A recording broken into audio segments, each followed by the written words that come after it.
I found my voice, now here I am, seeing it all from where I stand. Stars are guiding me, fire burning beautifully, reaching out now. చల్లని ఈవినింగ్లో వేడివేడిగా చపాతీ తింటే ఆ ఫీలే వేరే ఉంటుంది. కానీ చపాతీలోకి ఏం కర్రీ చేయాలని ఆలోచిస్తున్నారేమోగా. వెయిట్ ఈ క్రీమీ మిల్క్ కర్రీ ప్రిపేర్ చేయండి. ఎలా చేయాలో నేను చెప్తాను. But first of all chapati మొత్తం మిక్స్ చేయాలిగా. మీకు ఫన్నీ విషయం చెప్పనా, నాకు మ్యారేజ్ 6 years అవుతుంది. కానీ నాకు పెళ్ళైన స్టార్టింగ్లో చపాతీలు చేయమన్నప్పుడు నేను చేసిన చపాతీలు అప్పడాలా లేదంటే చపాతీయా అన్నట్టు ఉండేవి. కానీ ఇప్పుడు చపాతీ ప్రిపేర్ చేయడంలో ప్రో అయిపోయాను. సరే ఇప్పుడు మనం ఫస్ట్ కర్రీ ప్రిపేర్ చేయాలిగా. ఫస్ట్ తీసుకోవాల్సినవి 3 onions, 3 tomato అండ్ 3-4 చిల్లీ తీసుకోండి. And main ingredient milk packet మాత్రం ఖచ్చితంగా తీసుకోవాలి.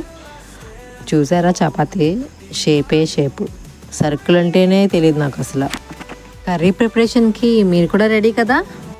ఫస్ట్ చిన్నగా చాప్ చేసిన ఆనియన్స్ని ఫ్రై చేసుకొని అందులోనే పచ్చిమిర్చి అండ్ అల్లం వెల్లుల్లి పేస్ట్ కూడా వేసేసి కొంచెం ఫ్రై చేయండి బ్రౌన్ షేడ్ వచ్చే వరకు. మీరు చేసే చపాతీలు రౌండ్గా రావడానికి ఎంత టైం పట్టిందో కామెంట్ చేయండి. I mean months or years. నేను ఎక్కువ గీ యూజ్ చేస్తాను, ఎందుకంటే ఆ గీలో వచ్చిన ఫ్లేవర్ వల్లే టేస్ట్ ఇంకా అదిరిపోతుంది కదా. Okay then let's come back to the video. Onions అవి బాగా ఫ్రై అయిన తర్వాత టొమాటోస్ అవి కూడా యాడ్ చేసుకోండి. ఆ టొమాటోస్ యాడ్ చేసి కొంచెం సిమ్లో పెడితే బాగా మగ్గుతాయి. అండ్ ఆ టైంలోనే మీదన సాల్ట్, పసుపు, కారం అండ్ కొంచెం గరం మసాలా పౌడర్ కూడా యాడ్ చేసుకుంటే సరిపోతుంది.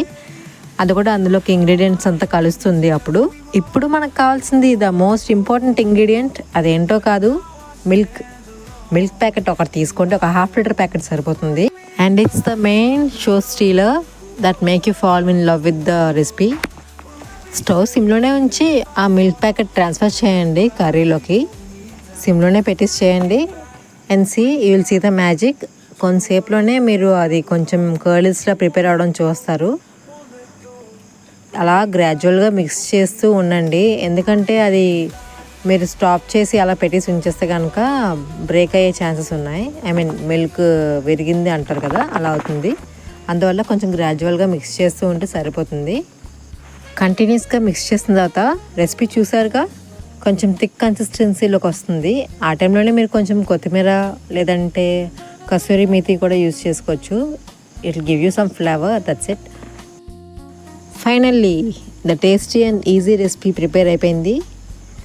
మీలో ఎంతమంది రెసిపీ ప్రిపేర్ చేసి ట్రై చేసి నాకు కామెంట్ చేస్తారో చూస్తాను. There is no leftover curry. And ఈ వీడియో మీకు నచ్చినట్లయితే please like, share and subscribe. And మీ ఫ్రెండ్స్ కూడా షేర్ చేయడం మర్చిపోవద్దు. Thank you for watching.